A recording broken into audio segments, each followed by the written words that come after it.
pretend like this is the first time we're meeting, but we've actually been trying to get this to work for about the past 45 minutes or so. We finally got it ready. How are you, Zach? I'm great. How are you, Josh? I'm good. A little bit anxious, but no, I'm good and I'm happy.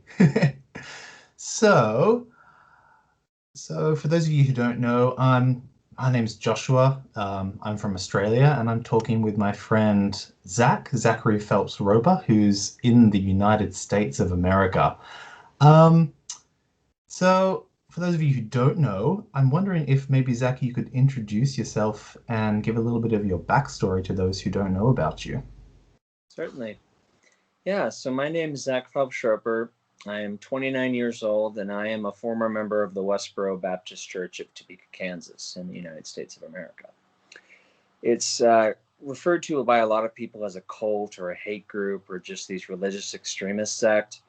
I left them about 7 years ago when I was 23. And since then, I have completely changed my philosophy on life and how I relate to other people. They taught Mm, me to hate a lot of people and to think that other people were going to take me to hell and stuff like that. mm. They're Christian extremists, in a It, word. it's they Some would didn't say. think that they were being hateful though. That's the thing. Like they thought they were doing God's work and rebuking people, Hmm. basically. So for those who don't know, perhaps you could give a little bit of a description of the famous or infamous Westboro Baptist Church. Like what is it and how was it founded? Yes. So the Westboro Baptist Church has been around for about 60 years. It was founded shortly before my grandfather, Fred Phelps Sr., became the pastor of it. He moved up there with his wife, so they were my grandparents. And he kind of took over the church and shortly thereafter separated itself from the East Side Baptist Church in Topeka. Yeah. Yeah. So he kind of became his own leader of this church, and he he is remembered as a hellfire and brimstone preacher. He definitely believed in the existence of heaven and hell, and he took the Bible very seriously. And the reason Westboro became infamous was about 30 years ago when he took to the streets of Topeka, Kansas, and then around the United States, trying to condemn sin and warn people of the wrath to come. Mm. I remember there is I mean, I remember hearing from your uncle Nate. Was it did he like really was his main thing, did he like provoking people? Because I remember hearing something about like kicking people in the shins and that. Like he just was it purely biblical or did he also like provocation as well? My grandfather, you mean? Yeah. Well, from what I understand about from some other people who used to be part of Westboro who lived decades before I was born, my grandfather had a bad reputation for being controlling and even physically abusive, from what I Yeah. have been told. Like, Mm. yeah, I've heard stories about the way that he disciplined his 13 children, and Yeah. it was deeply troubling. And I can kind of see how that kind of informed my parents on how to discipline their children. I have 10 siblings, and we definitely got spanked, and we experienced other kind of forms of abuse. But I'm just saying, my grandfather, he seems like he was a scary guy for my parents when they were growing up. So, I, I yeah. know we're going off script a bit, but this is how conversations happen. What about his father, your great grandfather? Was he also religious, do you know? Like in that sort of Calvinist. I honestly don't really know much about Fred Phelps's parents. I know that his mother died when he was very young, I think due to smoking, got lung cancer, something like that. And I know that his father was like a he was someone who, what's the word, patrolled like the trains during the Great Depression. Like he would Mm, find hobos and people that were illegally riding it and would like take them off of it. That's about that's about all you that's know. about all I know about him. My grandfather never told me much about his parents, and I never asked, I guess. Mm, mm. I just, when you're talking about Fred's aggression, it almost makes me wonder if that coincides with his religious belief and that informed the way that the church was, and his sort of like hellfire and brimstone theology also manifested in his behavior. Like, I know when Megan was talking, she basically said that, like, when you're young, before you learn the fear of hell, you learn the fear of physical pain. And it seems as though those two, the extremism of the Westboro and that view, sort of coincide together. Do you think that's an accurate understanding? I wonder. I wish I could say more about that. Mm. I don't know. I wonder if my grandfather was. I wonder if he had much of a happy childhood. I mean, if he wasn't able to have his parents in his life, gosh, that would mess me up too. Yeah, exactly. That's what I'm That would thinking. probably Yeah, mess up a lot of people. To be honest. absolutely. Yeah, so it kind of just seems like the Westboro doctrine and everything about it could sort of be like a manifestation of that, of like, obviously the Bible is the Bible and it says what it says, but the fact that he chooses to see those specific texts and really like over exaggerate some of their importance, because not all they're all reading the same Bible. Well, King James, I suppose King James is the one that you have, but not all churches have the same doctrine. And I'm wondering if how much what ratio there is between him deriving positions from the text or bringing his own beliefs to the text and sort of reading it through his own lens. It's true. We Wondering, like, it's a hard can't know now. Yeah, it's interesting. We all have our own perspectives that we bring to things. I mean, there were certainly people who thought that the Bible condoned slavery, so it's possible that he might have, saw something through his own unique lens that made sense to him that would not make sense to other people.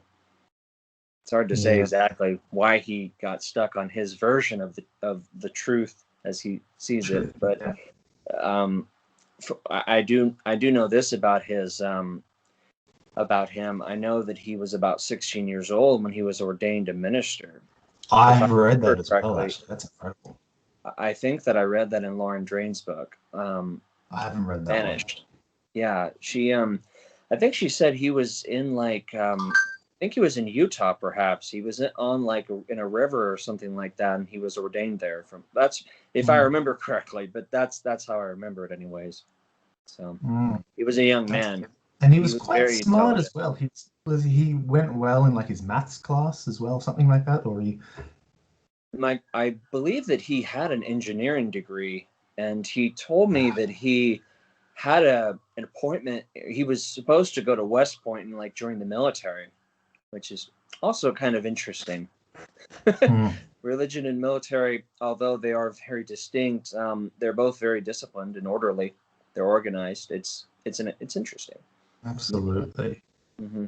I can see how he would feel some sort of duty to humanity through religion as well as military pursuits. Very interesting. He was a very smart man.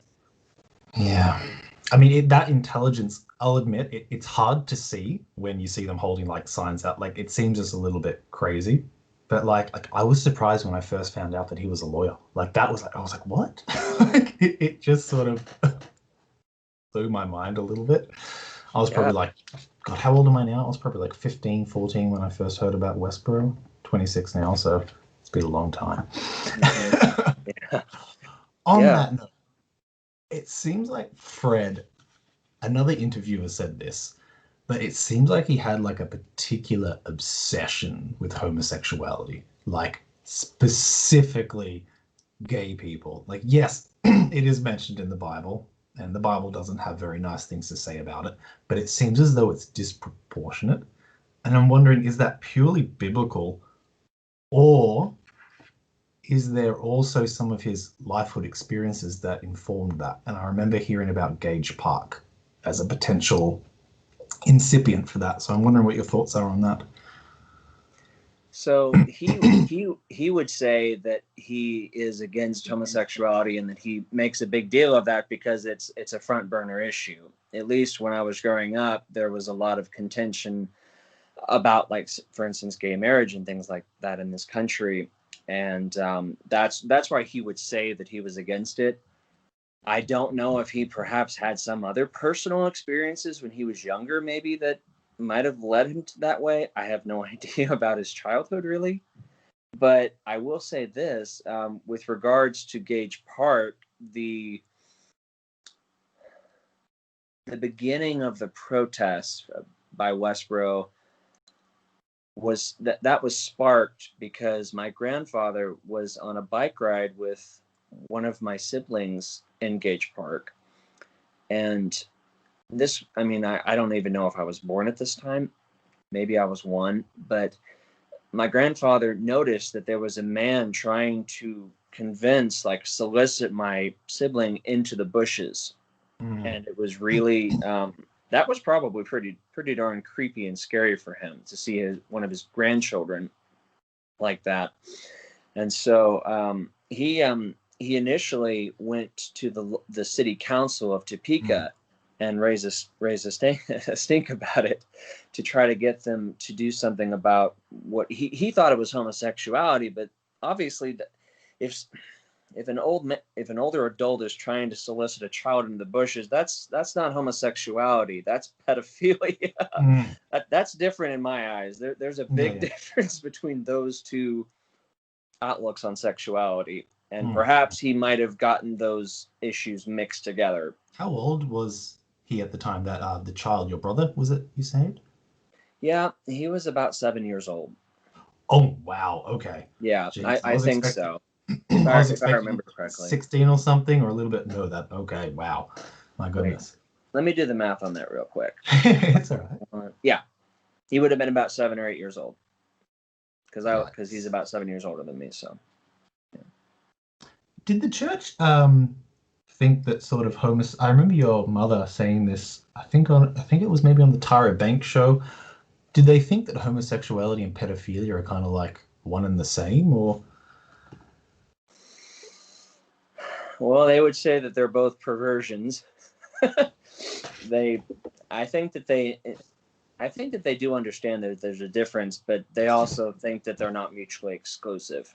They tend to think that if you are homosexual, you're more likely to engage in things like pedophilia or bestiality, or other things like that, or maybe even incest, perhaps. They kind of lump, if you're a sinner, then you're a sinner, and there's all options are on the table because you're a godless heathen and you don't have any common sense, or something like that, they'd probably say. I love it. God, I love that logic. Is there anything in the Bible that actually rebukes pedophilia? I haven't come across anything. Well, I do think that if I remember correctly, if you look at the chapter 18 of the book of Leviticus, which is the same chapter that talks about, it says, "Thou shalt not lie with mankind, as with womankind it is abomination." In that chapter, it also talks about other forms of sexual deviancy, such as incest, like, it says, "Do not uncover the nakedness of your son or your daughter, or like your daughter-in-law or your son-in-law," and like, there's other things that are condemned in that chapter too. So they can probably infer one from the other. Although you probably don't even have to do that. If in the Bible sex is only between a man and a woman for marriage, although back in those days, how old did you have to be to get married? I don't know. That's a good question. I think we need to understand. I don't think these rules were written by the creator of the universe. I think they're just ancient man's sort of rules at the time, but well, it does sound like the beginnings of civilization, because it does. In order for people to get along with other families and other tribes and clans, you have to have some basic ground rules, like Don't go and steal from other people, don't go murder other people, don't go rape people, don't commit fraud against other people, stuff like that. So yeah, and the thing is with those basic rules come pretty severe penalties too, which is why there's probably the death penalty with a lot of those things. It's a younger form of humanity's evolution of the psyche, I think. Absolutely. But I mean, like, I often get questioned this because I don't know if I'd say I'm a naturalist, but I kind of am a naturalist. Like, where do we get our morals from if not from the Bible? Like, I think that we're a social species, and that, like any social species, there's consequences for doing things which harm the species and prevent the propagation of our genes. Like, I know that sounds like a really crude, crass, like materialistic understanding of morality, but I really think it is like about that. It's about if you're doing things that cause harm, you're preventing the propagation of our genes, and our genes don't like that. And so our genes say, don't murder. I know that's so like Darwinian, but I think it's true. What are your thoughts on that? That's actually one of my questions later on. So, By all means, yeah. I would say, yeah, it's not emotionally intelligent to say murder somebody and then, you know, the brother or sister of that person like, you oh, murdered, they have a problem with that because they love that person. exactly. And if you sin against the emotional intelligence of other people, if you don't consider the effect of your actions on other people, you're not acting with wisdom. You have to have Exactly. both rational and emotional intelligence merged together to be able to live in peace and wisdom, and harmony with other people. So Mhm. certainly if it doesn't feel right, that most people probably wouldn't want one of their siblings killed, which is why they don't probably go around murdering other people, because they know about themselves. They Mhm. know about, they can feel that other people Even though can there feel. is a rational reason behind morality, it's probably not rational when we think about it. It's probably just so ingrained, emotionally ingrained, that it's almost instinctive. Like, I imagine like a pack of wolves, or like they're another social species. Like, I'm not a zoologist, but I do know that like if one of the wolves misbehaves or does something that violates the well-being of the pack, see you later. And I think that what we have is a more sophisticated version of that. That's just my scientific understanding of it. I could be wrong, but Westboro that's what. operates under that philosophy. If you What? don't, Sorry. Westboro operates under that philosophy. It is. If you act against the interests of the church, is what's valuable to them, you will be cast out. And It, it makes it like, I even would though have I been if I think, hadn't left myself. even like what we can get to that in a bit, but even though I think the reasons that they give for excommunicating people are insane, it does make sense if you accept the axioms or the premises of their worldview. Like, even though I think it's insane, it does follow from their worldview. It's just it's amazing. Mm-hmm. What's the next question? Military protests. What was the justification given for that? Yeah. Or any other So person who died? sure.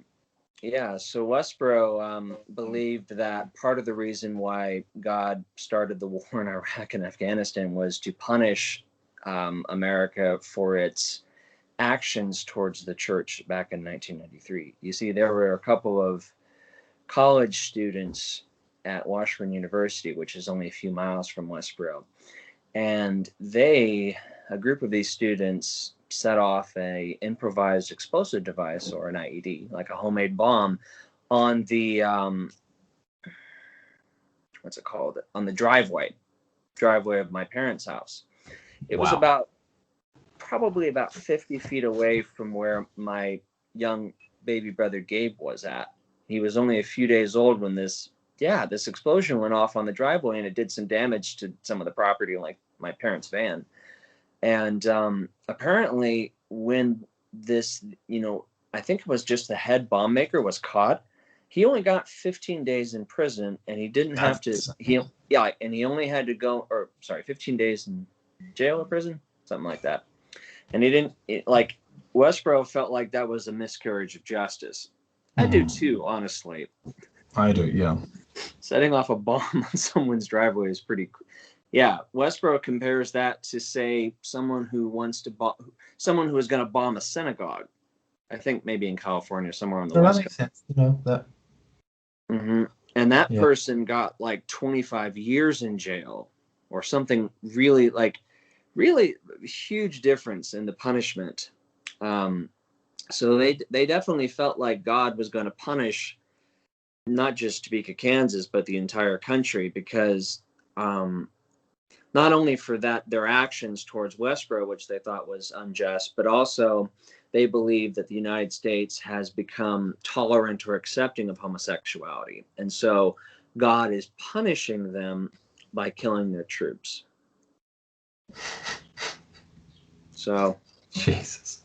And they think that they have to rebuke people as well. Like, I remember Megan in her book, like, even back in the day, I wouldn't say she was skeptical, but she never just, I wonder if you're like this as well. She never just wanted to go along with what the church was doing. She didn't like doubt, but she always would ask, like, why are we doing this? I need to know why. And then your mother, Shirley, would open up the Bible and read quotes that she thought explained their actions. And I think there was one about, not sure which one it is, which chapter it is, but I know the verse is like, yet they bring up their children, yet will I bereave them, there will not be a child left.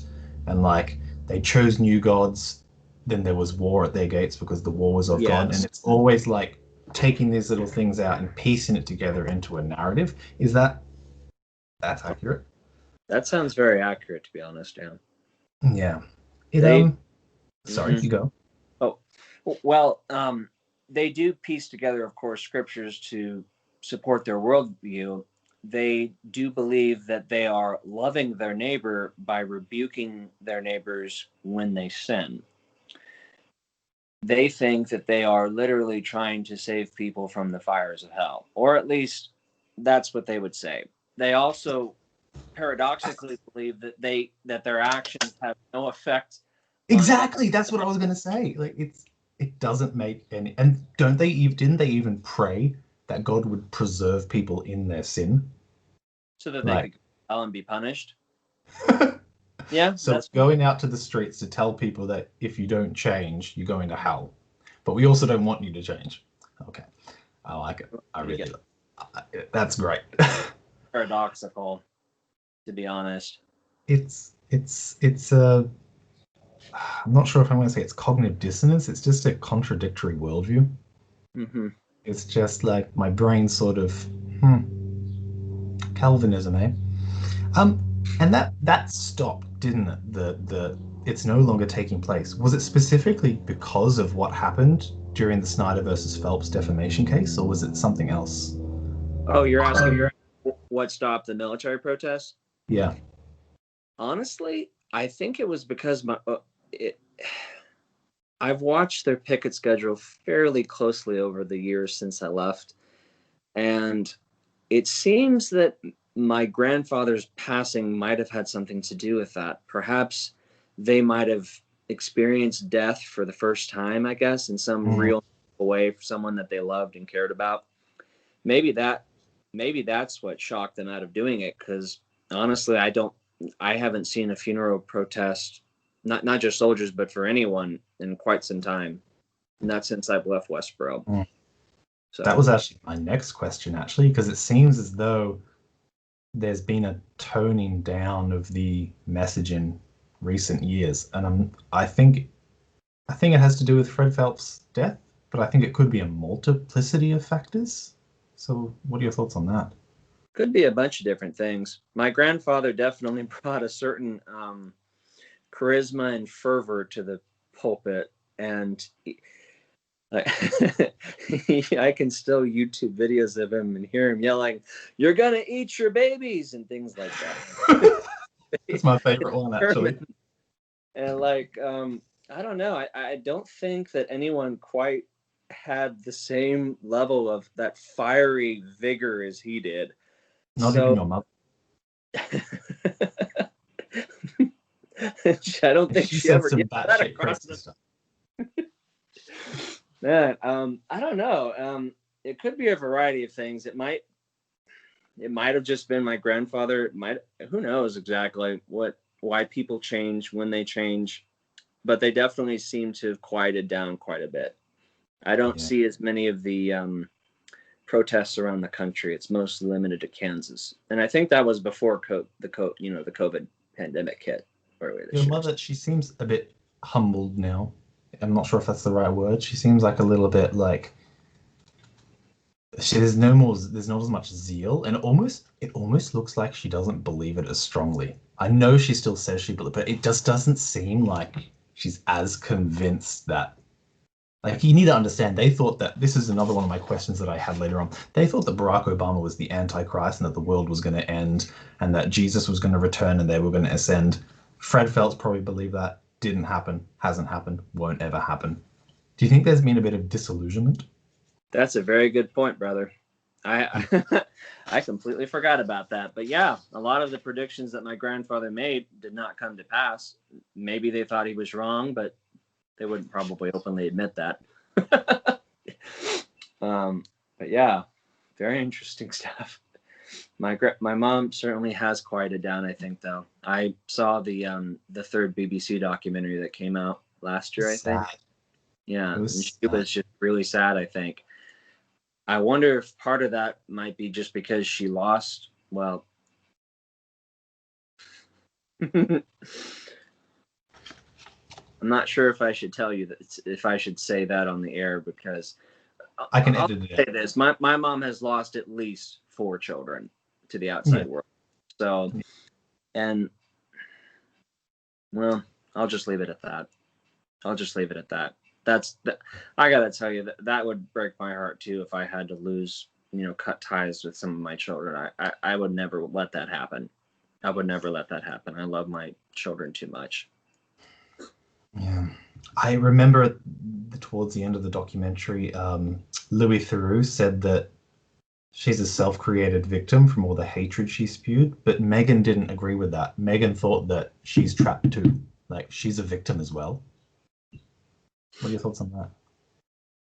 Yeah, it's true. They are victims of their of their own belief system. Anyone who is compelled to believe in something as terrifying as the prospect of going to hell, she has to live in a hellish existence even in this life if she's afraid that she's going to go to hell.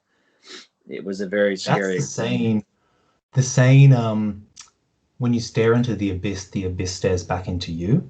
That is actually inspired. I didn't know this, but it's actually inspired by someone who was saying that the Catholic Church, or not just, you're not Catholics, but the Christian Church or Christian churches, in their attempt to avoid hell, they're always thinking about hell. They've actually themselves inadvertently become an incredibly hellish organization. What are your thoughts on that? Do you think Yeah. it's reciprocation? It's karma. Like, It's beliefs have a very nasty way of crippling us and making us live a less than ideal or happy existence, as some of my spiritual teachers would put it. I wanted to ask this. This is a bit. I'm not sure where I've written it down, but it just came to mind. They um they hate abortion. Fine. They think that abortion is bloody murder. And they think that if a baby dies, a fetus dies while it's in the womb, it doesn't go to hell, it goes to heaven. Why is there a completely different attitude to born people? Once someone's born, if they get murdered, they rejoice and celebrate their death and murder. Like, going outside of like what was that gay man? Matthew Shepard. Maybe. Matthew Shepard, no tears for queers. Fags die, God laughs. Like, a murder like that is a great thing, but a murder of a fetus is terrible. Why is there this double standard for? Well, It's a hard question.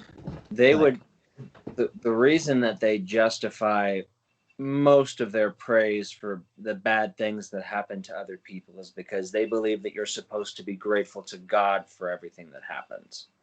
In other okay. words, you have to accept everything that happens and be grateful for it. So my mom has to be grateful for the fact that four of her children have left, Shouldn't they therefore be and that grateful for abortion? that doesn't jive with her heart and mind. Not Mm. really. But the You heart is evil and wicked, so she can't trust it.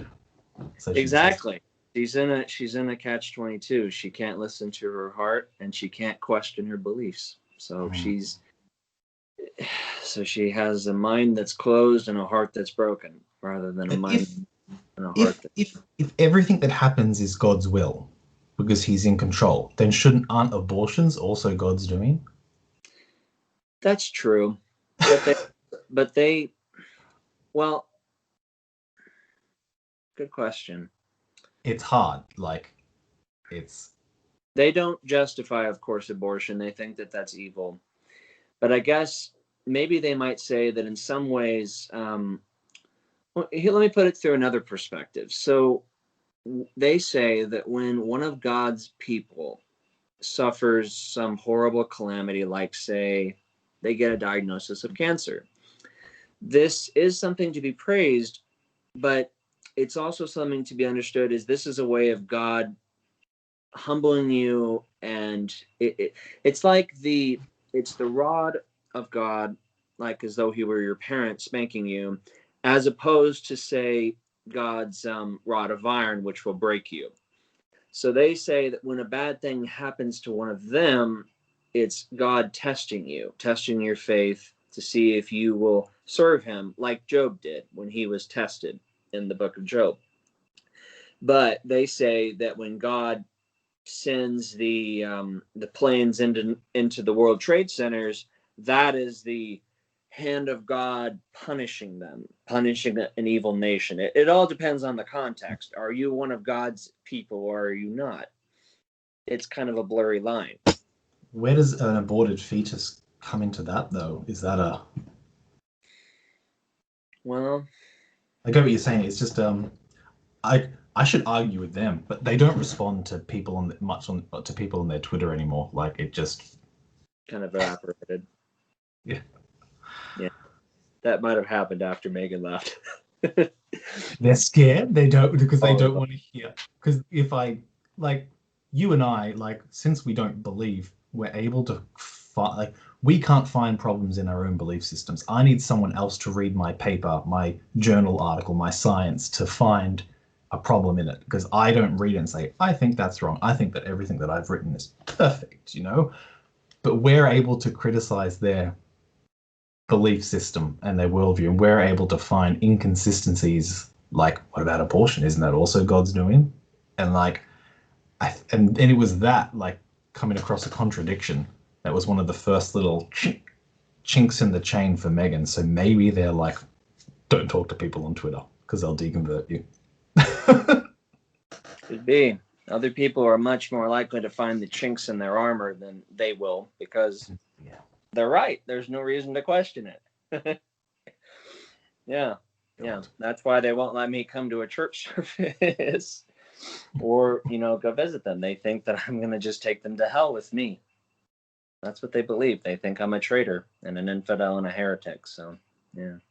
It's like they've got this like there's nothing actually in reality from preventing them from seeing their children, but what they've got is a mental block, which is like they've got this thing called hell, and it's just like in front of them and you, and it's just like no, man, that's like it just you need to understand it just blows my mind because my family. I think I've told you this before, but my family like we're not atheists, but we're secular. We're anything like I have a Buddha thing, I have a Buddha thing here. They don't care. Like it's that. If I suddenly decided I wanted to become Christian, it'd be like okay, wasn't expecting that, but whatever. This just is completely alien to me. Like it's just so like we have different disagreements, but I couldn't imagine never talking to my family again because of a theological contention. It just doesn't register in my brain. And you understand that now. You Yes, I do. Not everyone thinks like Westboro does. most Christians don't actually. Most Christians think. I mean, there are some that are hard nosed like that, but most, at least in Australia, like we're pretty chill here. I happen to like most Christians. They were very. I see a lot of compassionate aspects of Christianity. I see people going to. I mean, I've been to food pantries before, and they are run by people who run religious institutions, and they're some of the kindest people that you'll meet, and it's a beautiful thing. It's a beautiful thing when we work together, when religion connects us, so to speak, and makes us care about each other. I remember There's Megan lots of talking good about a food. verse saying, "To the weak I became as weak, and to the I will speak to a Jew as a Jew and a Gentile as a Gentile." It's like, why was that never a part of their theology? Why was that never? This is that cherry picking. This is that viewing things through whatever lens you want, whether it be a rose-colored lens or what's a hellfire-colored lens, a red lens. I don't know. I had to think of a color.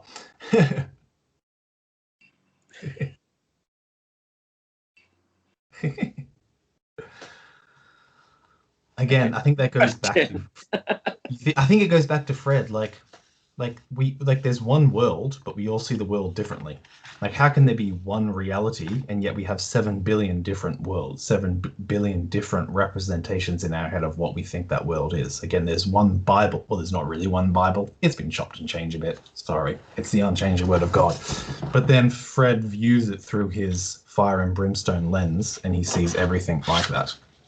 In fact, sorry, I know this is yours, but I just want to say this. I remember Megan, she read a verse and it was like pray for those that despitefully use you and that. And she was like, hold on, why are we praying for people to die when we've got this verse contradicting a verse in the Old Testament? And he's like, oh, well, it doesn't tell us to pray for their good. And then she went up to her father, your father, and was like, what does this verse say? And he's like, no, it says we should be praying for their good. And she's like, oh, okay, I think my grandfather's wrong, but I can't say anything because they're the top, they're the elders, and I'm just an underling, and I'm wrong just because.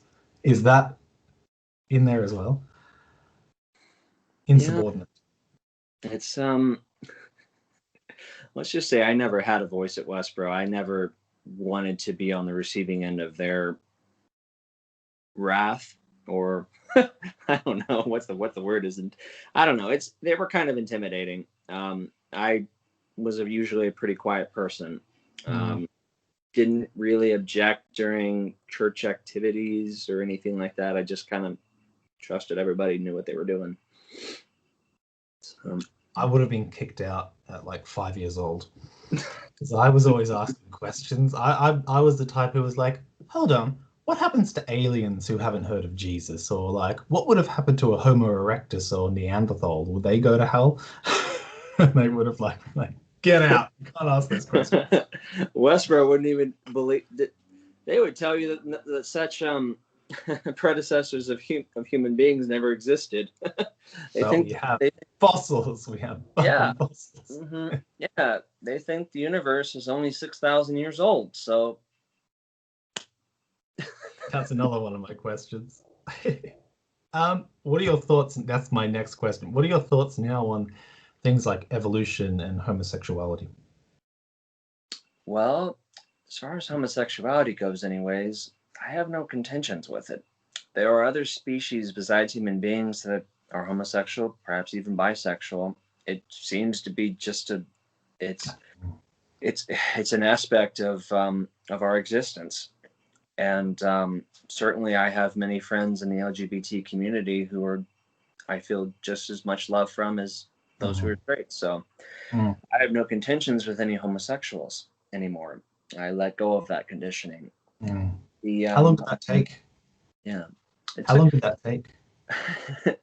Probably a couple of months, actually. Oh, that's quite quick. I made some pretty good friends in the LGBT community. Shortly after I left Westboro, I realized that they weren't the beasts made to be taken and destroyed and the violent. Yeah, I don't know. Yes, we are. No, I'm joking.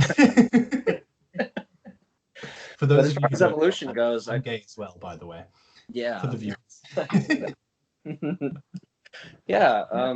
As far as evolution goes, I listen to what I think makes sense to my experience. If something sounds true and it agrees with my understanding, then I accept it to be true. If it later turns out to be not as credible, I reject it.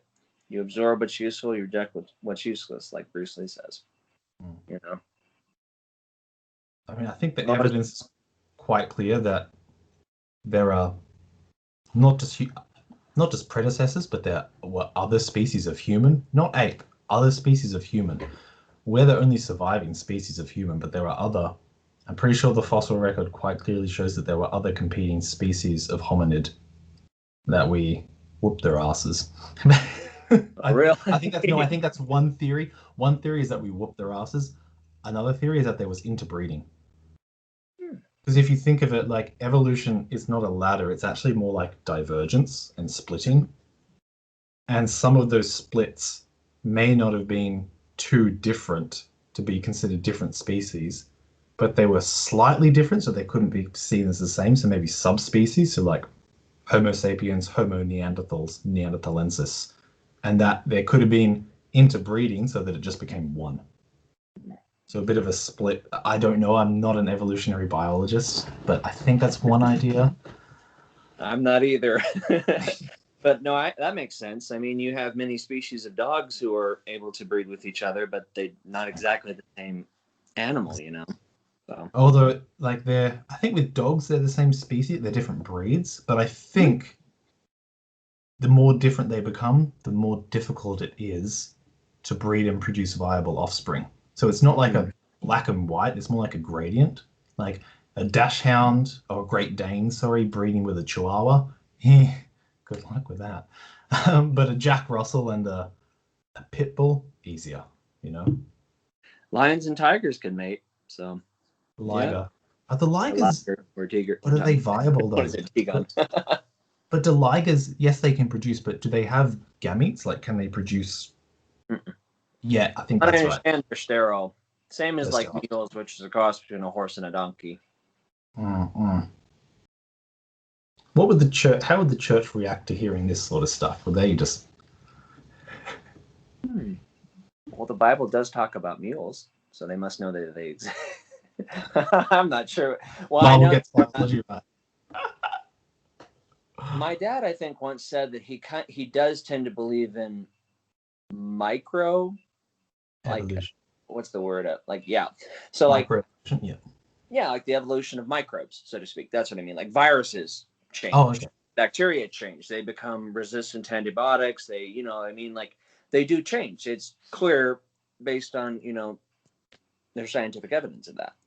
Of course, they can see that with their own eyes. I guess, I don't. There's a lot of unanswered questions in Westboro. I would just tell them that macroevolution is microevolution over a long period of time. So, like, we change as a species. Like, skin color can change based on selective pressures, but I mean, if you can go from a wolf to a dog in 10,000, 30,000 years, it's not hard to see how cranial capacity would go from 300 cubic centimeters up to 1,300 over 7 million. I don't know. I think that the fossil record is pretty clear about that change. And the genetic. Pardon? Your neurology education is showing. You think so? Yeah. You're in school for that, right? You should study it. No, you're doing nursing. You do you. Yes, I am a registered nurse. I love it. Oh, you didn't say that in your introduction. Zach's a nurse. No, I didn't, did I? No, you didn't. You didn't. I think later on I'm asking like, where are you? What are you now? Like Westboro, but we can get to that later. Gotcha. I like this conversation though. So those positions, when did they change? Was it during the church or after? And was it instantaneous or gradual? You're asking about my change in philosophy Mm-hmm. and understanding. Mm. I would say it was gradual. It was gradual. Of course. I was still afraid of going to hell even as I, excommunicated myself when I left. Mm-hmm. I was only able to question my beliefs through the compassion of many people, not just my extended family and people who had left Westboro, but the many people that I met through like Facebook who reached out to me like when I went out to the media and talked about Westboro. So I'm very grateful for that. It was a hellish existence when I left. Did you ever really believe these things while you were there, or were you sort of just going along with it because you had to for fear of excommunication? I definitely believed in it. Yeah. I was afraid of hell every day. And I was afraid of going out on the picket line too because of the physical violence and stuff, the God. battery and like the verbal abuse. And it was just kind of Did you ever have doubts while you were there that you couldn't express? I had doubts that I had a hard time articulating, I think. So, Like, for instance, there was one time when some of my family, my extended family, was making fun of me because I was going to go become a nurse. They were mm, comparing to Gaylord Fokker from Meet the Parents. He's yeah, and so I was like, you know what? Fuck this. I want to become a I want to become a doctor. Maybe I'll get some respect around here. And so, like, when I told my parents that, they told me that the discussion ended there. They wouldn't tell me why, and I was like, wait, if I'm a member of the church, I was baptized, and I partook in the Lord's Supper too. I was a full member, right? And I was like, why is it that my parents won't even have this conversation with me? And it pissed me off. mm, I almost left on that because I felt like I was being disrespected, and I felt like this was like, I don't know, I felt something was wrong with what was going with the way I was being treated, I guess. I only stayed because my grandmother, Fred mm, Phelps' wife, they got me on the phone with her, and mm. she convinced me to stay with a heartfelt plea, and I broke down in tears and told them I didn't want to leave. So yeah, um, I remember, I think it was Nate Phelps. Did you call him once? yeah. You were on I the phone with him. thought Yeah. I've met Nathan since leaving Westboro. But did you So call him while you were at the church and tell him that you weren't? I remember once you told him that you weren't feeling well. It was in a documentary, I think. yeah, It was yeah. kind of heartbreaking. You're talking about Not My Father's Son. Yeah. How do you know this? Yeah, that's insane. I don't know. I'm not exactly sure on the progress of that one, but it was but yeah, I talked to Nathan on Skype or like a video chat after I'd left Westboro. I was feeling kind of down that day. Can imagine. Hmm. Oh, God. Bit of a sad interview. Sorry. That's um, okay. It has a very happy ending, I know. or I at know. least I know. yeah. It's intense, you know. Yes. It's Hmm. just not just for me, but for the people involved. Not just the people whom the church hurt, but themselves. Like they think that other people are on a way to destruction, but I actually think that this is like a self-destructive belief system, and it's really sad, you know. Couldn't agree more um, with you. when did you start having doubts about Westboro or the inerrancy of biblical authority?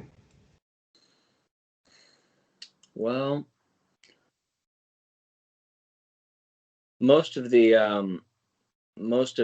release of my beliefs came a few years after I left Westboro. It took Mm, me a while to undo all of that fear, but the reason that I left was because I was experiencing like lower back pain, and I got injured my first day working as a nurse. yeah, yeah, yeah.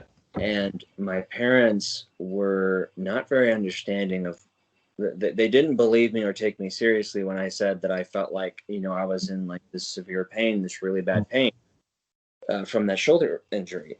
I was lifting a patient with not very great body mechanics, and unfortunately, my preceptor, the nurse who was training me for the job, was not using like a gait belt, and so regrettably, I got these trigger point injuries, which mm, hmm I got like probably 20 because I got a bunch of shots later, which miraculously healed it. But at the time, I was terrified that like because one of my cousins had shoulder surgery. Like he was doing a lot of heavy lifting, and he mm.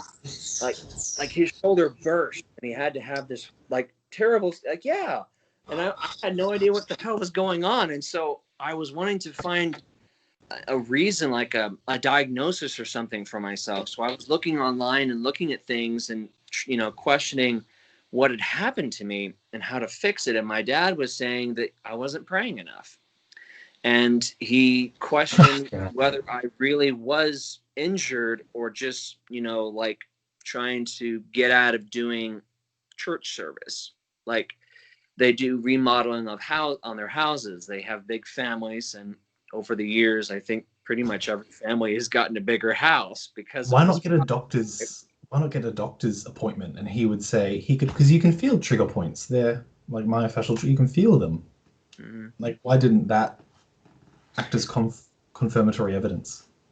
Well, I was in treatment, but not with the right kind of doctor. I was seeing a chiropractor. I wasn't seeing someone who was Like more, a like myotherapist? orthopedic kind of doctor, right? Okay. So I didn't feel, honestly, I didn't really get the treatment I needed until later on. I actually went through workers' compensation, Hmm. a doctor there at the hospital I was working at, Topeka. And yeah, like it really sucked. And I guess at the time I felt like God was punishing me because I had done all of these kind things for the people of Westboro. I mean, I went out of my way to do a lot of service there.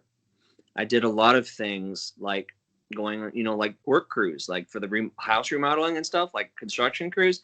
Every summer we would be going out and, building bigger houses for our family and, other members of the church.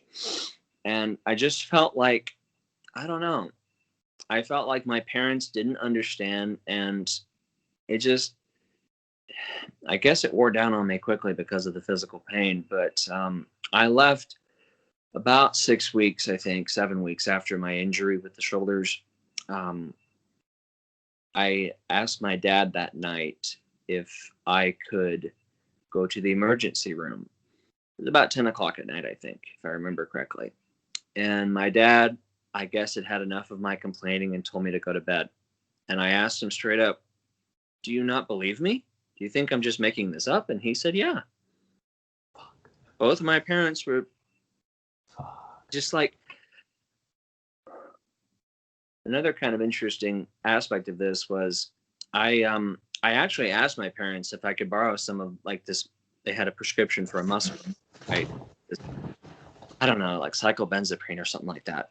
And it was funny because my parents said that they wouldn't give it to me, and obviously the thought didn't occur to them, I guess, to take me to a doctor to get some, some pain medicine or whatever.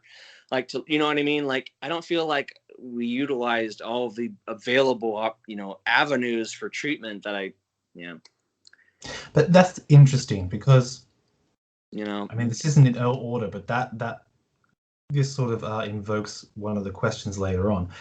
It seems hypocritical because your mother is still suffering from some physical ailments from what happened with Fred. So you'd think that there would be a bit of sympathy and empathy from her, but not so, right? if I remember correctly, I think Megan might have told me about. Yeah. I'm not sure who told me exactly, but I was told by someone that when my mom was younger, my grandfather might have pushed her down some stairs, which led to a chronic injury, which still afflicts her to this day. Like it's like a nerve pain or something that goes from her lower back. I think she had, I believe she might have some kind of a herniated disc or something like that. Some kind of, yeah, it's like this chronic pain, and it just really sucks. Like it, it's interesting. My mom was suffering with this chronic pain, but she never really, I guess she took medicine, never really complained about it much. People at Westboro don't. I guess maybe they put up with pain and suffering a little more than I wanted to, I guess. This is just But evil, though. Like, that's just evil. I didn't Was want there to no accept. recompense? Was there no, like, what's the word? Retribution for it? He couldn't. There couldn't be. Because it's Fred. He's at the top. I He couldn't be think reprimanded for that. He's just.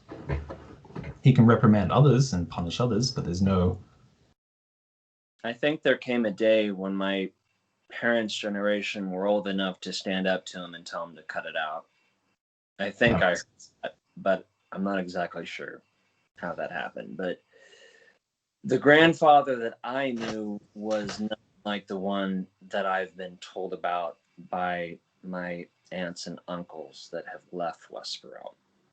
He was a completely different person for me. He was the only person pretty much who gave me haircuts growing up. He always used them as a learning opportunity and would tell me about scriptures and, have me, I would ask questions and learn from him. He also was the one who taught me how to make picket signs. So, I had a much different, more loving relationship with him. I think he always would give me a kiss on the cheek when I would go to see him, and I would do the same for him. This is Gramps? Yes. Fred Phelps is what I'm talking about. Fred Gramps, Phelps. yeah. Yes. It's really interesting how you can have like such a cute relationship with someone whom the rest of the world sees as this like evil man.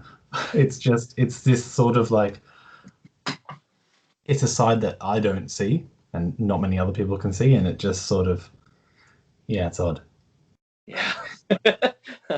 I get it. Like, You get yeah, you're gonna go to hell, and fag this and the fag. hellfire and brimstone. But he would jokingly say, "Come over here and give me."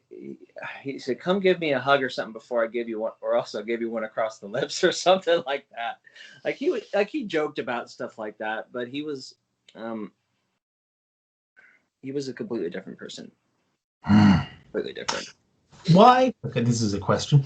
Why do they believe in the Bible as God's word? Like, why not the Quran?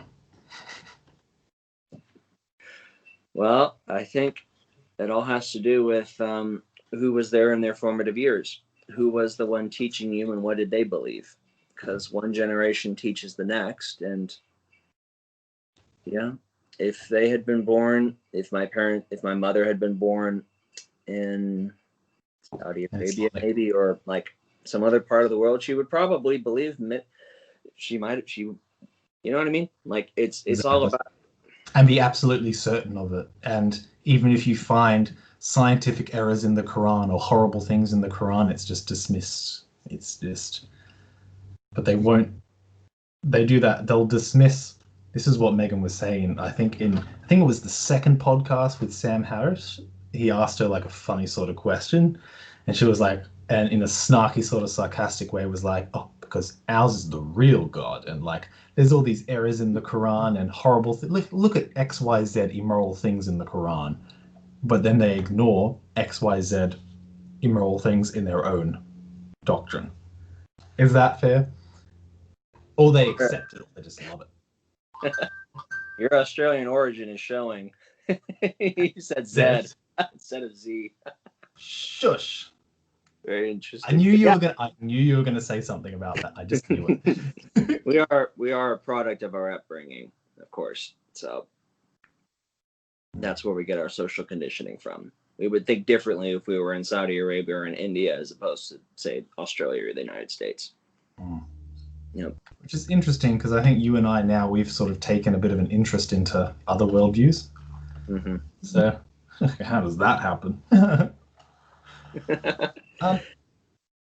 The question. I remember you saying in an interview that you received more compassion and or benefit of the doubt from outsiders than you did within the church. Was that also a factor in leaving? Maybe, yeah. Yeah. When I was, I remember this vividly. I was being trained at the hospital, like the same one I got injured at, of course. They told us, they said that, they asked us a question, do you have to earn respect here? And they said, no, you don't have to earn your coworkers' respect. People are expected to listen to each other and to acknowledge the creative potential and the input of other people. And I remember this quote by Maya Angelou that they told us too. It said, people will forget what you said, people will forget what you did, but people will never forget how you made them feel. And I have never, when I was having the shoulder pain and the lower back pain, I had poor posture for years, I guess. And like my coworkers were like, yeah, I don't expect you to go, I know that you have this shoulder issue, so I don't expect you to do this heavy lifting with this patient, because I was working on the spine and joint center. So there was a lot of patients who had these surgeries that needed help, being lifted in bed or like just transferred around. And I don't know, I felt a lot more compassion by people outside, it seemed, than by my own parents. They didn't judge me or tell me, say that I was just trying to get out of work. They said, yeah, you have an injury and you want to get that treated. So, yeah. That's amazing. I love, what was that saying that you said? We may not remember what people say, but we remember how they made us feel. I'm Yes. thinking, I think that actually makes sense from a neurological point of view. Sorry, this is my nerd alert coming through, but I think the amygdala, the very emotional center, I could be wrong. I think it's in close communication with like the hippocampus, them two. And so our emotion, even things like smells bring back memories. I think that emotion and memory are really strongly tied. Less logic and memories and the details of what people said. So I think that what you said right there is definitely on the ball. I'd have to do maybe a research unit for that, but as you can tell, I love this sort of stuff. It's great. As a whole, we are very rationally intelligent as a species. We lack a lot of emotional intelligence and understanding of how we affect other people.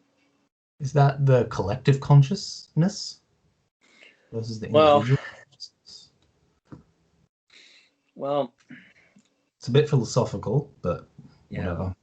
I don't know. It's like some of my spiritual teachers said that, like in the last 100 years, we've had all of these scientific achievements, improvements. Like we've learned how to fly planes. We've learned how to fight bacteria with antibiotics. We've basically conquered much infectious disease from to all communicate across the planet like this. Amazing. Yeah. And but we don't seem to be able to understand each other and to love each other, which is perhaps even more important. Martin Luther King Jr. said we have our scientific power has outrun our spiritual power. We have guided missiles and misguided men. So I wonder if there could be a change in that, because I love science, but I'm wondering if we can also have a heart, and if the two can sort of work together. Maybe we could have sort of like a science of the heart sort of thing. I don't know. Emotional intelligence. I think science can be wielded for the benefit of all people. What an amazing world it would be if all 7.5 billion of us worked together and used those scientific achievements to, say, get rid of cancer. Work together towards a common goal of goodness.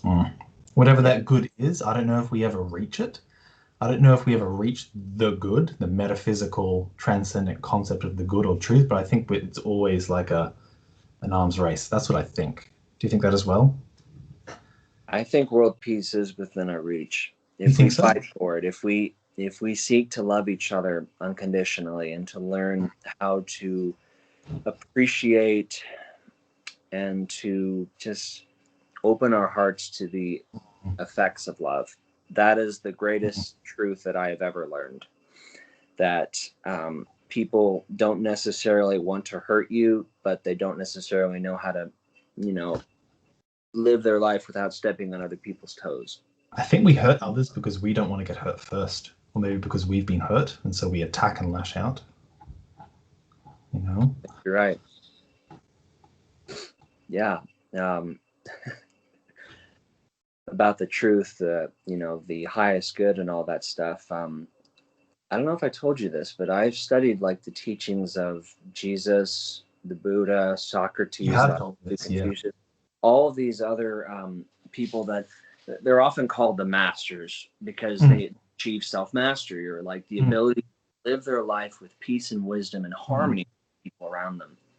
Like the Buddha spoke of nirvana and Jesus spoke of the kingdom of heaven. Socrates spoke of the soul. Like all of these teachers were pointing to the same thing, which I think I love. Yeah. And I wrote a couple of guides on those on that subject actually, self-mastery and spiritual enlightenment, and this really cool psychology topic often called spiral dynamics that I love to talk about it. I'm not actually authorized by that company to speak on their behalf, but like it's really I've learned so much since I left Westboro. It's unbelievable. I don't think I have come far away from the fishbowl. Absolutely. Megan mentioned something like that. It was about coming across or breaking the boundaries of ideological divides. And we don't want to, it's not useful to see the other, quote unquote, the other. That's the whole Jacob and Esau thing, as bad, and we're the good ones and they're the bad. Like, how do we overcome that? Because the ego always thinks that it's right and the other people are wrong, and it's always trying to validate that. And it's the best way to overcome conflict, I think, is to try to find common ground where possible and to demonstrate the sincerity of our because well, that's the message of this book. Yes. You should write a book as well if you want to. Maybe ask Megan and Libby. Was it Libby? No. Who was the one who wrote Banished? That was Lauren Drain. Lauren Drain. Libby wrote the Girl on a Wire, I think. So maybe someday. Have you seen that TED Talk by Megan? It's quite good. I've seen a lot of her content since later. It's good. Like, yeah. Like, you guys, you don't even seem like the same people. It's like a complete 180. It's just, yeah. It's actually, even though despite the hardships of Westboro, I'm actually very grateful for them, because I have so much love and support from people that like you, that I've met on Facebook or in person, that have completely shown me forgiveness and understanding. Like, I never feel alone. Oh, there's nothing. I don't think there's anything to forgive. Okay, that's not true. Megan said that there are some people who don't forgive her, and she says, I don't expect forgiveness. But, like, how can you not? Like, it's not. I'm not going to say it's not their fault, but, like, it's not even we your were born fault. into it. Right? Into it. The days of the Puritans. It's just it's just a repeating cycle, like a karmic cycle. It's just this circle of hate. It's just passed down, passed down, passed down, and it's just like, where does it begin? It's just this unbroken line. We've definitely broken that one. So I was wondering, you sort of already answered this maybe, but what are your current theological, philosophical, and/or spiritual beliefs? Do you completely reject Christianity right now, or do you accept some parts of it and maybe you've just expanded your theological framework? Is that? I definitely believe in the wisdom of Jesus of Nazareth. I don't view him as a savior, but I do view him as a highly advanced thinker who led a life of service to humanity, who spoke of how we should love our enemies and to love our neighbor as we love ourselves. He talked about something that's kind of foreign to Westboro, because how can you love someone else if you don't know how to love yourself? The people at Westboro do not have, I don't think that they have truly solid self-esteem. There are many pieces missing to their, I don't think any of them have seen the kingdom of heaven. No. But it's biblical though. They think that they have to sort of like not hate themselves, but mourn for their sins. Like they're born as this wicked thing, and like, how great that we have a merciful God that he hasn't whooped our asses yet. Kind of like, it's not a positive worldview that seeks to focus on the good. It's always focusing on the bad. It's true. There's a lot of negativity at that church too. And I don't really. I think the Buddha once said, it is common for people to go years without having physical illness, even 100 years. But rare it is in this world that doesn't suffer mental illness even for a moment. And they definitely suffer from some pretty severe mental illness if they're believing in this place that's going to, like, you're always only a few steps away from hell. Do they think hell is a real place, or do they think it's a state of mind or a condition or a... They think it's a literal place. However, see, that doesn't scare me. Yeah. An actual, like a volcanic place doesn't scare me. Something mental, that scares me. Do you understand what I'm saying? Yes. Like, like a sort of like Mephisto's like lava realm. Like, yeah, okay, but that doesn't scare me. Like dragons and stuff, that doesn't scare me. Like mental torture and like self-hatred and guilt, that's like I think that's real hell. Like I that. agree with you. It's a state of Yeah. mind to me, not a physical place. And believe me, most people are still suffering in there. They may not realize it, but a lot of people are suffering in hell. When you don't love yourself, when you are feeling a lot of anger and sorrow and shame and fear, that's hell. That's hell to me. Negative emotions are hell when you can't get away from them, when you can't overcome those limitations. Mm. Negative emotions don't have to be hellish though. They don't, you can go through physical pain and even hardships, but if you know that there's a not a light at the end of the tunnel, that's a bit of a platitude, but if you know if there's a good, a transcendent good or a transcendent ethic or a lesson to be learned, or maybe I can get a value out of this or do something good with this, then it no longer becomes hellish. I think Jordan Peterson said something similar, maybe in his 12 Rules for Life. I'm not sure if you know Jordan Peterson. I've never heard. Interesting, though. He's quite a famous and controversial psychologist, actually. I don't agree with a lot of what he says. I disagree with actually a lot of what he says, but that doesn't mean I don't respect him. You know? But it's fine. We can have disagreements. On that thing about Jesus is the savior. I know that for us in non-duality and Advaita Vedanta, we have a completely different understanding of what it is. Like dying on the cross for your sins? No, I think that's like sacrificial blood magic. I'm talking about like That's an interesting way to put it. sacrificial blood magic. No, I think Jesus was a self-realized being who realized the self as God, and that he was trying to unify us back with that absolute reality. You're Rather talking than about spiritual enlightenment. That's what spirit one of my books is about. Yeah, spiritual awakening. That's what the kingdom of heaven is to me. realizing God as the self or the absolute ultimate reality, always with you, no matter what. It's always Yeah, here, when and we it's not understand some what we really are. arid abstract being at an infinite distance up in the sky watching you. It's like more like a fundamental undergirding level of reality that just sort of is. Mm-hmm. And hell is when you're not in alignment with love. I don't know.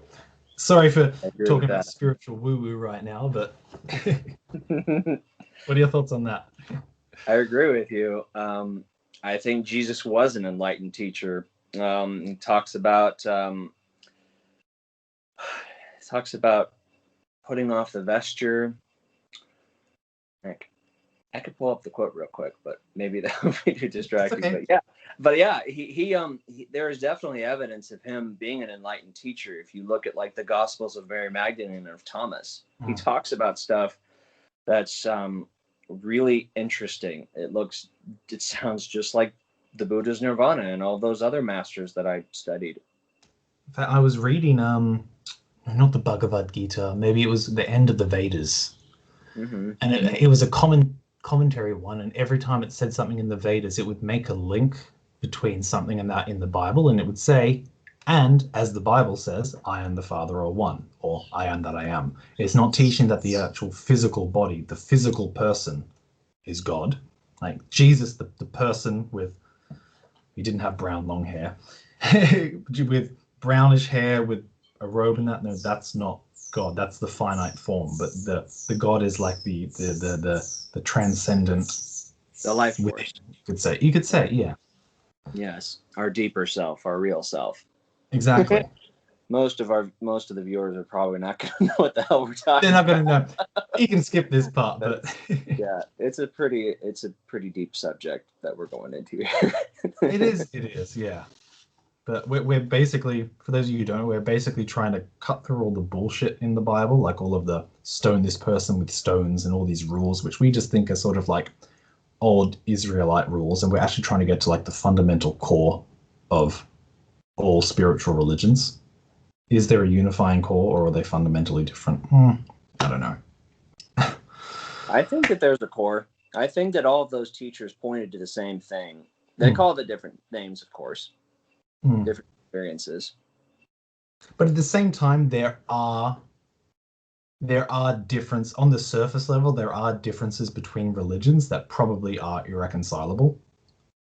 You know, like Westboro Baptist Church's belief is irreconcilable with Buddhism. But I think if you strip away the dogma, you could perhaps find a common ontological core, perhaps. Exactly. That's what They I probably found. don't care about that.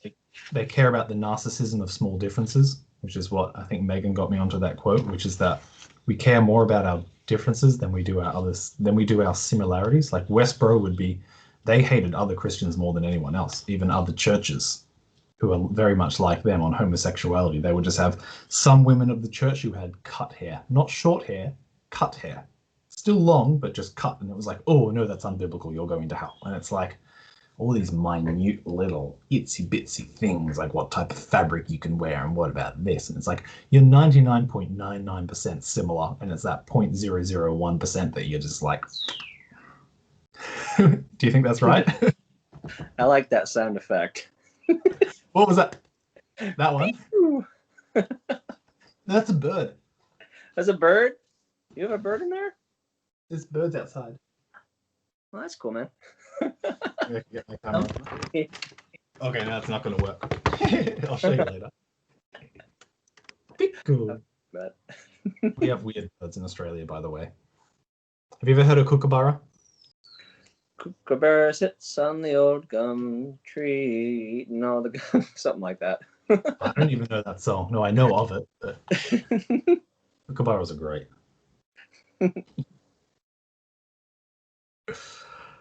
I want to ask you, did the church really believe that Obama was the Antichrist? Yes. They absolutely An did. Antichrist or the Antichrist? They believed that he was the final absolute Antichrist that was going to make war against them. And obviously it didn't come to pass, so the jury's not what they actually believe. I haven't talked to him in a while. What about Trump? They probably don't like him much either. What is he, like on his third marriage or something like that? You know. There's some things about him that I also find a little controversial, but you know, it is what it is.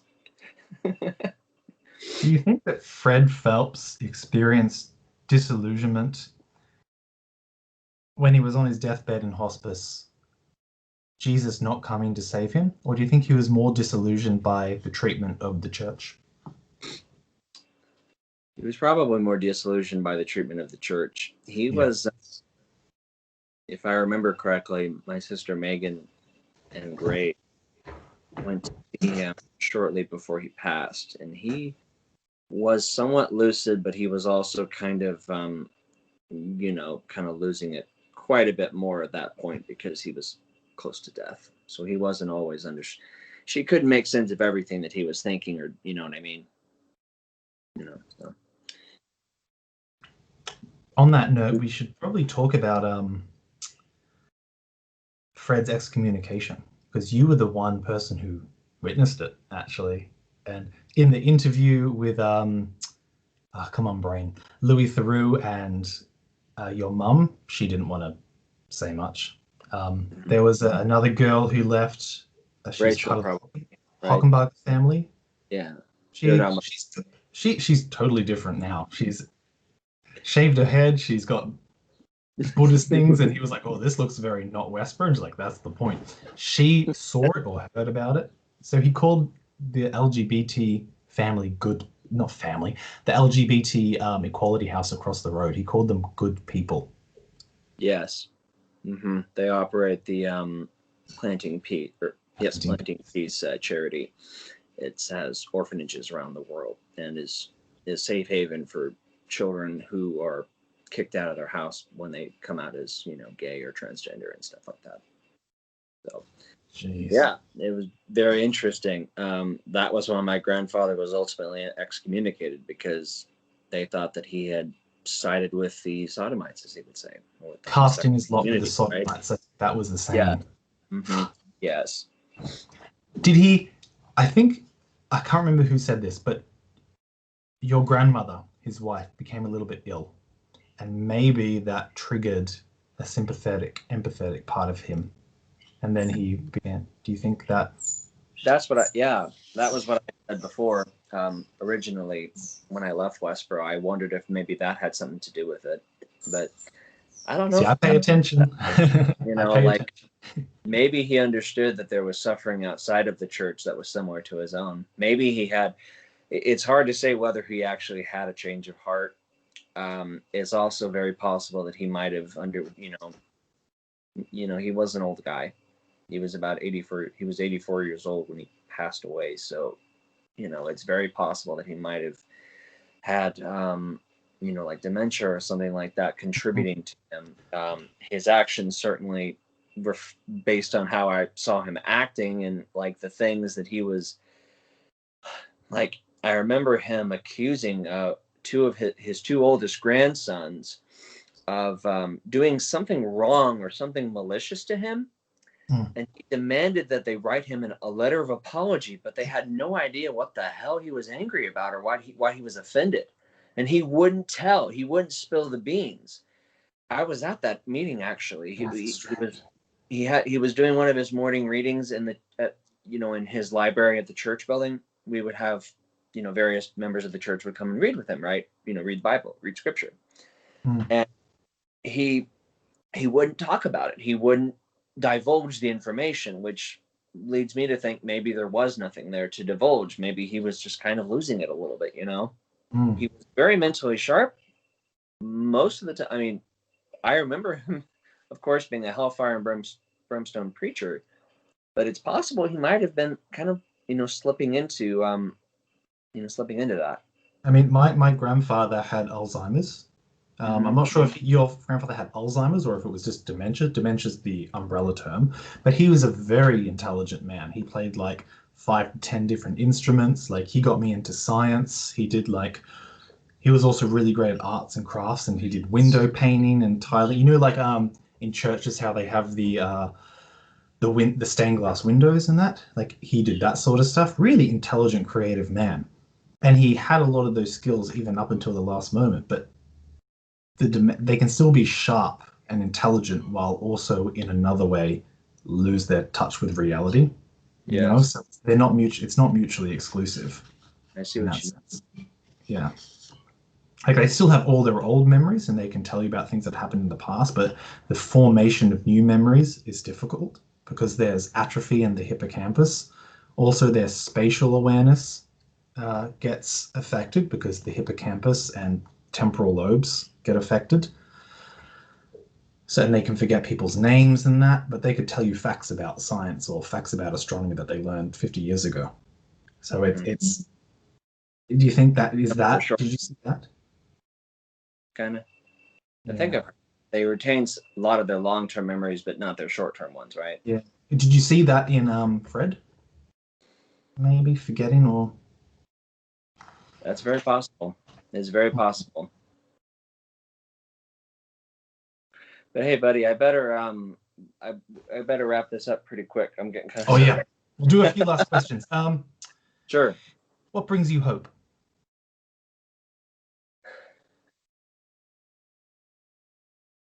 What brings me hope? When I see one person doing something kind for another person. Hmm. When And I next see, question. Oh, sorry. Go on. yeah. You there? Okay, we'll do this quickly. Um, for the people still at Westboro, do you think that they can ever be reached and leave? Well, I know some members do leave on their own. As far as the whole congregation, it's possible. I'm holding Hmm. on to hope. Maybe someday they'll come to the dark side, or or maybe we'll persuade them that we're not really the dark side. There doesn't need to be a dark side. What do you think love is? Love is that love is a feeling, a commitment to nourish, protect, and make deep sacrifices on behalf of others. It is characterized by allowing someone to be exactly as they are and caring about them, even if they don't care about you in return. It's unrequited love. I like it. Yes, unmerited favor is how Westboro characterized grace, which is just another word for God's love. Earn it. It was given to you freely, and that's what I believe love should be. It should be free. It should be allow someone to be who they are, as long as they're not harming other people. It's possible for us to, have freedom, care about other people, and do right by each other. That's beautiful.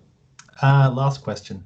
Now that you have children of your own, what values do you try to teach them, especially given your history at Westboro? Right now, I'm just trying to teach them how to share. Shower? to share, I mean. Sorry. Oh, share. I think to shower. They're very little. Adam and David are only like 3 and 2 years old. But I want to instill in them a sense of a desire to serve humanity and to love themselves under all conditions, and to none of us are perfect. We are all imperfect beings, and that's okay. It's okay to accept that in ourselves, and when we can accept ourselves, warts and all, it makes it a lot easier to be able to accept that in others. So I think that's pretty much it. The only other thing I forgot to ask before was about the church's, we can probably say it for another time, the church's view on slavery. I know they think racism is bad, racism is a sin, and that your grandfather was a civil rights lawyer, but biblical slavery, like that's a Well, it depends on, I guess, who you're asking. Westboro taught us that the servitude, or I guess they thought that maybe slavery was more akin to like servitude, I guess. Indentured servitude, yeah. Something like that. Like, in order to pay off a debt, you would go and, let's say, harvest someone's crops for a few years or something like that. Like, if they don't have the money, you have other ways of, striking a deal with somebody. But I know that they are definitely,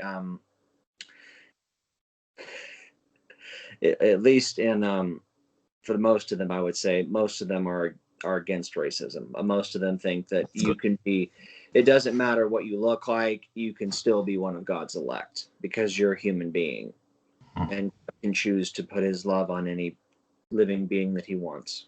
So I think it would be all children, but whatever. I know your family don't believe that. That's probably a conversation we'll have to save for another time, because I have a few things on that. It could probably go on for 2 hours on just that topic, but I really enjoyed that, actually. That was an emotional roller coaster. I didn't expect it to be, but it was really good. I enjoyed that. Thank you. You're welcome, man. Thank you, Zach. I like to dispel myths about Westboro and to kind of make them a little bit more understandable. They're not evil people. I don't believe that there are evil people, but they definitely are misguided, I think, in their sense of love, because when you receive deep love without expectations from someone else, it is unforgettable. It's a profound experience. And I've received a lot of love. I have too. Anyway, I think that about sums everything up for now. I think to properly record it, I'll not end the call, but do stop recording, and then we can say goodbye. So thank you everyone for listening. I hope you've enjoyed this. And if you want to know more, or if you have any other questions, leave a question below, like and subscribe. Thank you guys. Thank you, Zach. Yeah.